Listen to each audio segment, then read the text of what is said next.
শহীদ রাষ্ট্রপতি জিয়াউর রহমান তিনি স্বাধীনতার ঘোষণা দিয়েছেন। হঠাৎ করে তিনি একটি রাজনৈতিক বিতর্ক তৈরি করার জন্য তিনি এই ধরনের মিথ্যাচার অপপ্রচার, এটা আসলে একজন রাজনীতিবিদের কোনো শিষ্টাচারের ভিতরে পড়ে না। আমরা একটি অবাধ সুষ্ঠু নিরপেক্ষ নির্বাচনের অপেক্ষা রয়েছি। এই সময় একটি দল এই ধরনের মিথ্যাচার অপপ্রচার করে বা মানুষকে বিভ্রান্তি করে একটি অস্থিতিশীল পরিবেশ তৈরি করার চেষ্টা করছে।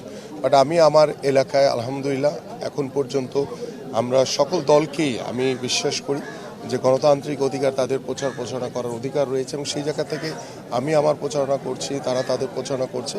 কিন্তু আমি আমার জায়গা থেকে চেষ্টা করছি শতভাগ আচরণবিধি মেনে, যাতে আমার কোনো নেতা কর্মীরা যাতে কোনো রকম কোনো আচরণবিধি লঙ্ঘন না করে সে বিষয়ে আমি নিজে যেমন দৃষ্টি রাখছি এবং আমাদের নেতা কর্মীদের উদ্দেশ্যেও আমার কড়া নির্দেশনা দেওয়া রয়েছে। সো আই হোপ যে আল্লাহর রহমতে আমরা অপেক্ষামান যে একটি অবাধ সুষ্ঠু এবং একটি লেভেল প্লেইং ফিল্ড সুষ্ঠু পরিবেশের মধ্য দিয়ে আমরা আগামী 12 তারিখ আমার এই ঢাকা 16 আসন ইনশাল্লাহ নির্বাচন অনুষ্ঠিত হবে। যদি কেউ এই পরিবেশকে অস্থিতিশীল করতে চায়, কেউ যদি কোনো বিশৃঙ্খলা করতে চায়, আমি আমার দল এবং আমাদের আইনশৃঙ্খলা বাহিনী আমরা দৃঢ় হাতে সেটা দমন করার চেষ্টা করব। কারণ আমরা কোনোভাবেই কোনো অন্যায়কারীকে, কোনো বিশৃঙ্খলাকারীকে প্রশ্রয় দিব না, সে যেই হোক না কেন। ভাই, একটা বিষয় যে গতদিন জামায়াত আমির বলেছেন যে কর্নেল অলি আহমেদ স্বাধীনতার ঘোষক, সেটা আপনি কি মনে করেন? দেখেন, ক্ষমতার মোহে পড়ে তারা পাগল হয়ে গেছে, তারা ক্ষমতার স্বপ্নে বিভোর হয়ে পাগল হয়ে গেছে। যেটা প্রুভেন বাংলাদেশের ইতিহাসে যে আমাদের শহীদ রাষ্ট্রপতি জিয়াউর রহমান তিনি স্বাধীনতার ঘোষণা দিয়েছেন।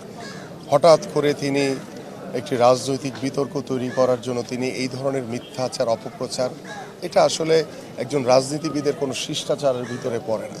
এবং আপনি গত পরশুদিন তিনি যেটা বলেছেন, যেখানে আমরা নারীদের সম অধিকার প্রতিষ্ঠা করতে চাই, নারীরা সমানভাবে এগিয়ে যাবে, নারীর স্বাধীনতাকে আমরা প্রতিষ্ঠিত করতে চাই, সেখানে তিনি বলেছেন নারীদেরকে নিয়ে যে কুরুচিপূর্ণ মন্তব্য করেছেন, যেটা অত্যন্ত দুঃখজনক। এটি অত্যন্ত আসলে খুবই খারাপ লেগেছে প্রত্যেকটা। এবং আমি মনে করি যে আমাদের এখনই সময় আমাদের নারীদের যে আমার স্বাধীনতা আমার হাতে, এই যে নারীদের যে অধিকার, সেই অধিকার প্রতিষ্ঠার সময় কিন্তু নারীদের হাতে এসছে।